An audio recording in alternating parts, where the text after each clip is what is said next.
একটি জেনুইন দলিলের বিশেষ করে মূল কবলার ডান পাশে থাকে দলিল নম্বর, বাম পাশে থাকে ক্রমিক নম্বর। এই দলিলের ফ্রন্ট পেজে যদি আপনি ডান পাশে দলিল নম্বর, বাম পাশে ক্রমিক নম্বর দেখেন, তাহলে দলিলটাকে সঠিক দলিল হিসেবে গণ্য করার অন্যতম একটা সিম্পটম হিসাবে পরিগণিত হবে। দ্বিতীয়ত হচ্ছে, মূল দলিলের ক্ষেত্রে দলিলটা নন জুডিশিয়াল স্ট্যাম্প বা কার্টেজ পেপারে থাকবে এবং দলিলগুলোর স্ট্যাম্পের ক্রমিক নম্বর প্রথম থেকে শেষ নম্বর পর্যন্ত সিরিয়ালে মিল থাকবে। তৃতীয়ত হচ্ছে, দলিলের লাস্ট পেজে দলিলের সাব রেজিস্টারের উল্টা পিঠে সাব রেজিস্টারের সাইন, দলিলের বই নম্বর, দলিল নম্বর এবং দলিল রেজিস্ট্রেশনের সাল, এটি রিয়ারেঞ্জ সুন্দরভাবে সাজানো থাকবে।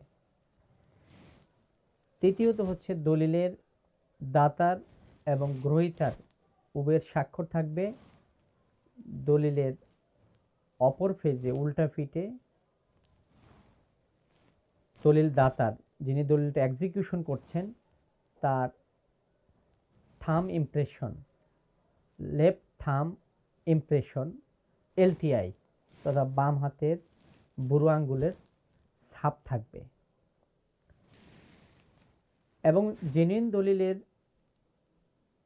আরেকটা সঠিক দলিল হিসাবে পরিগণিত হওয়ার অন্যতম সিম্পটম হচ্ছে, দলিল সংশ্লিষ্ট সাব রেজিস্ট্রি অফিস যদি অনলাইন বেসড দলিল রেজিস্ট্রেশন হয়, তাহলে দলিলের মধ্যে বারকোড থাকবে। এই বারকোডে আপনি স্ক্যানিং করলে পুরো দলিলের বয়ানগুলো আপনার অনলাইনে শো করবে। এই হচ্ছে একটি অরিজিনাল দলিল চেনার উপায়। এবং একটা দলিল আরেকটা উপায় হচ্ছে, এই দলিলটাকে বিক্রেতা যদি আপনার কাছে দলিলটা যদি হস্তান্তর করে, আপনি এই দলিলটার সঠিকতা নির্ণয়ের জন্য সন তারিখ নম্বর নিয়ে জেলা রেকর্ড রুম তথা মহাফেজখানায় আপনি যাচাই বাছাই করে এই দলিলের সাথে সার্টিফিকেট কপি দলিলের হুবহু মিল পাবেন।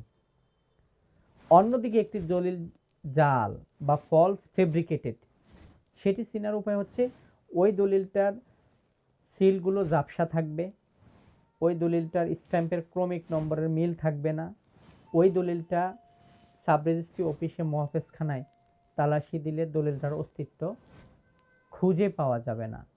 এবং ওই রেজিস্ট্রি অফিস যদি অনলাইন বেসড হয়, সেক্ষেত্রে ডিজিটাল বারকোডে স্ক্যানিং করলে দলিলটা অনলাইনে শো করবে না।